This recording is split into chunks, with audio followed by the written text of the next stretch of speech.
त्याचबरोबर केवळ खेड राजगुरुनगरच नाही तर संपूर्ण महाराष्ट्रामध्ये प्रभावीपणे आपण उपाययोजना राबवतो आणि त्यासाठी त्या माध्यमातून प्रयत्न करतो.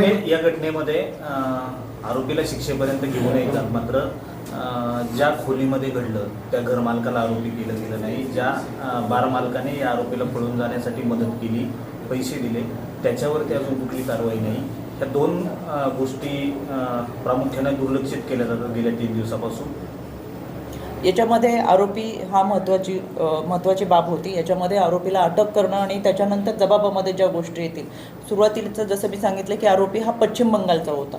त्याने जर प्रवास करून बाहेर जायचा प्रयत्न केला असता तर आरोपी सापडला नसता तर इतर पुरावे आपल्याकडे मिळणार नाही. त्याच्यामुळं आरोपीला शोध घेणं, त्याला अरेस्ट करणं आणि 3 दिवसाची PC 5 दिवसाची PC त्याची आपण घेतलेली आहे. या 5 दिवसाच्या PCमध्ये अनेक बाबी आपल्यासमोर येतील. त्याच्यामुळे या घटनेमध्ये जे कोणी सहकार्य केलं असेल किंवा जे कोणी अपराधी आहेत असं आढळून आलं तर त्यांच्यावरती 100% कारवाई केली जाईल.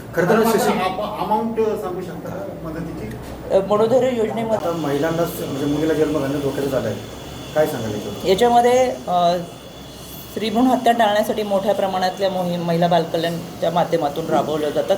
गेल्या अनेक वर्षापासून आपण पाहतोय मुलीच्या जन्माचं स्वागत करा असे स्लोगनसुद्धा ठिकठिकाणी लावली जातात. शासन त्यांच्या पातळीवरती काम करते, पण माणूस म्हणून माणूस कधी जगणार? जन्मदाता बाप मुलीवर बलात्कार करतो. अशा 9 केसेस गेल्या वर्षापासून मी स्वतः पाहते आणि हाताळते. याच्यामध्ये बापाला मुलीच्या नात्याची जाणीव राहिलेली नाही, त्याच्यावरती तो संस्कार राहिलेला नाही आहे, नात्याची वीण कोणती आहे ते त्याला माहीत नाही आहे. अशी ही विकृती दिवसेंदिवस वाढते.